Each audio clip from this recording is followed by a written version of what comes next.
Assalamualaikum warahmatullahi wabarakatuh. Terima kasih moderator dan juga Ustadz Kiai. Perkenalkan, nama saya Salman Paris, mahasiswa UIN Suska Riau, jurusan Ilmu Al-Quran dan Tafsir. Saya ingin bertanya dan sekaligus ingin berdialog ya, ingin berdiskusi lah, bahwa saya melihat permasalahan umat Islam ini selalu pembahasan klasik dan konvensional gitu. Mempermasalahkan Ahlus Sunnah wal Jamaah selalu apakah dia kunut, tawasul, kemudian maulid gitu ya. Saya merujuk pendapat Nurholis Majid. Beliau menawarkan New Ahlus Sunnah wal Jamaah ya, versi baru beliau, bahwa kita selama ini secara historis dari zaman ke zaman pembahasan kita yang masalah furu'iyah, yang masalah fikih sentris gitu ya, masalah hukum, tapi beliau menawarkan ada 3 aspek yang seharusnya kita untuk menghadapi Ahlus Sunnah wal Jamaah ini. Yang beliau menawarkan adalah untuk menghadapi tantangan zaman, menghadapi masalah modern, yaitu tentang masalah teologis uluhiyah, kemudian kosmologis dan antropologis gitu. Artinya apa?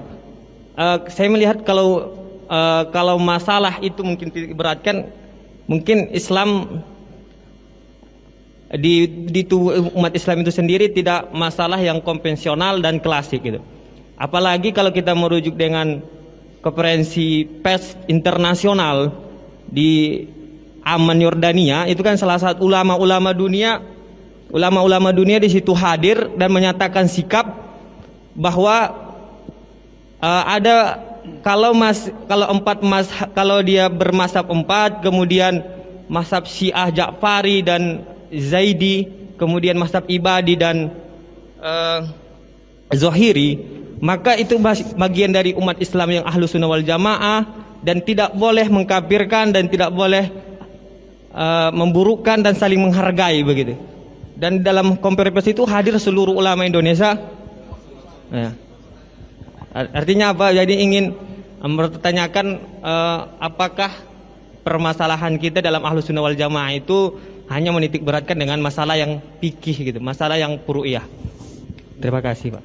Sekian dan terima kasih. Wassalamualaikum warahmatullahi wabarakatuh. Makasih ya. Jadi begini, di dalam hadis sabda Rasulullah SAW, "Malam yahtamma bi amril muslimin falaisa minhum."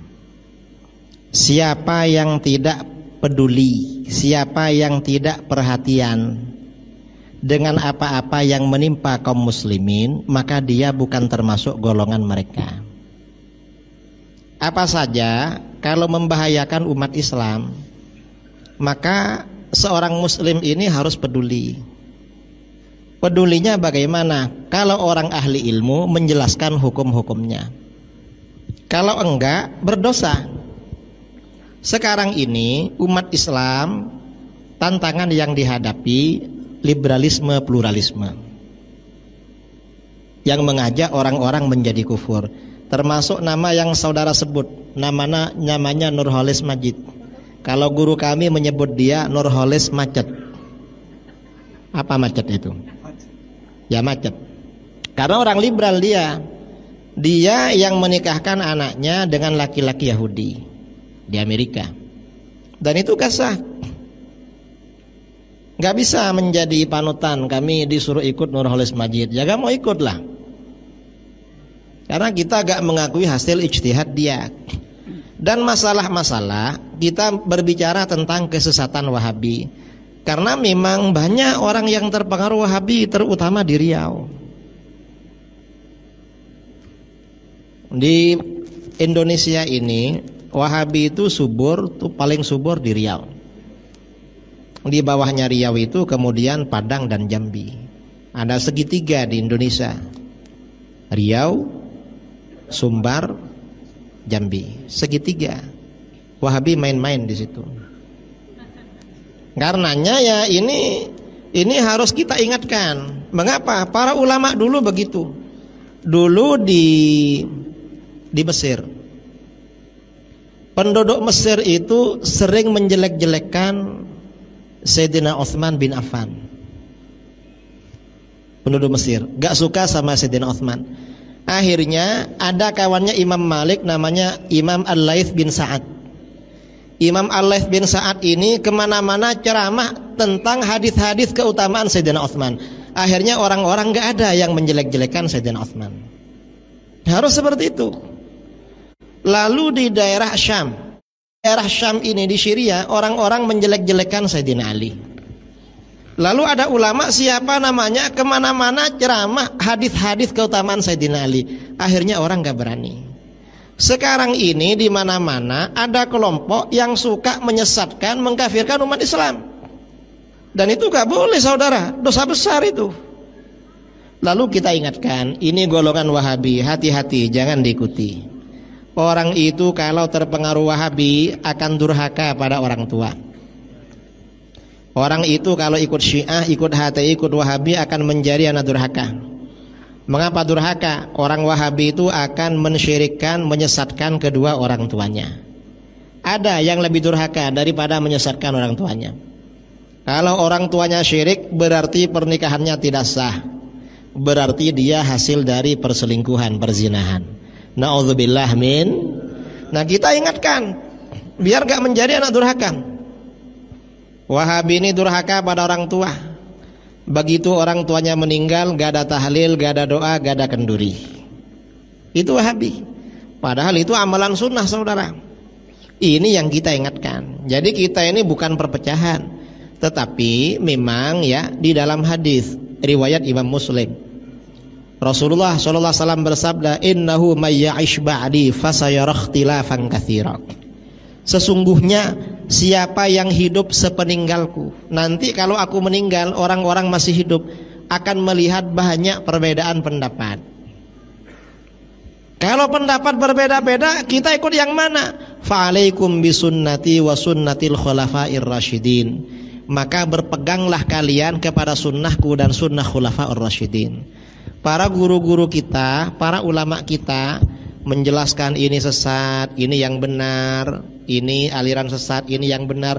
Tujuannya agar umat Islam itu tahu jalan mana yang sunnah Rasul dan sunnah khulafaur rasyidin. Itu namanya golongan ahlus sunnah wal jamaah. Itu yang diterangkan. Bukan apa. Kalau dibiarkan orang ya ikut sungguhan kalau dibiarkan. Kalau gak dibiarkan, maka orang-orang akan kembali ke dalam ajaran ahlus sunnah wal jamaah. Alhamdulillah, tadi saya ngisi imam-imam masjid sekota Pekanbaru di masjid kantor wali kota. Dan mereka menyampaikan, alhamdulillah Kiai, karena ustadz-ustadz ceramah di masjid-masjid, masyarakat ini sudah tahlil lagi, sudah gini lagi. Sudah bagus, artinya kembali kepada ajaran ahlus sunnah wal jamaah. Nanti ya kalau ini selesai, kita gak bicara ini lagi. Karena ini problemnya sekarang. Kalau yang saudara sebutkan di Amman Yordania, ada konferensi, itu Syiah ya, pengakuan terhadap mazhab Ja'fari, termasuk Muslim. Itu hanya mengakui Syiah Imamiyah itu Muslim, tapi tetap bukan ahlus sunnah wal jamaah, dan tetap Syiah itu aliran sesat. Masalah saling hormat menghormati ya kita menghormati, tapi kalau masalah ilmiah, kalau keilmuan bukan kehormatan, tetapi bagaimana diaflorkan secara terbuka mana yang benar, mana yang salah. Itu kalau ilmu. Karena ilmu itu netral, ilmu itu tidak memihak, salah ya salah, benar ya benar. Jadi jangan salah. Saya sudah baca yang Risalah Amman Yordania, sudah lama baca itu. Tahun berapa dulu yang baca?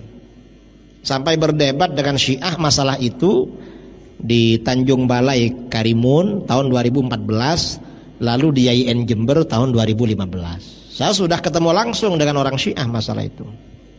Ya Syiah memang Muslim, tapi walaupun Muslim termasuk pengikut aliran sesat dan menyesatkan. Kita harus terus terang, sesat ya sesat, gak boleh remang-remang karena ilmu. Ilmu remang-remang nggak boleh namanya. Kalau remang-remang bukan ilmu namanya. Jadi yang sesat yang benar ya benar. Dan kami para asatid di Pekanbaru atau di mana bertanggung jawab. Kami bilang Wahabi sesat. Kalau Wahabi gak terima, temui kami. Terserah. Jadi kita gak mau remang-remang. Atau mereka bikin di tempatnya, undang kami ke tempatnya, siap datang. Gak berani. Nah, itu namanya remang-remang saudara. Saya kira itu ya. Wallahu a'lam.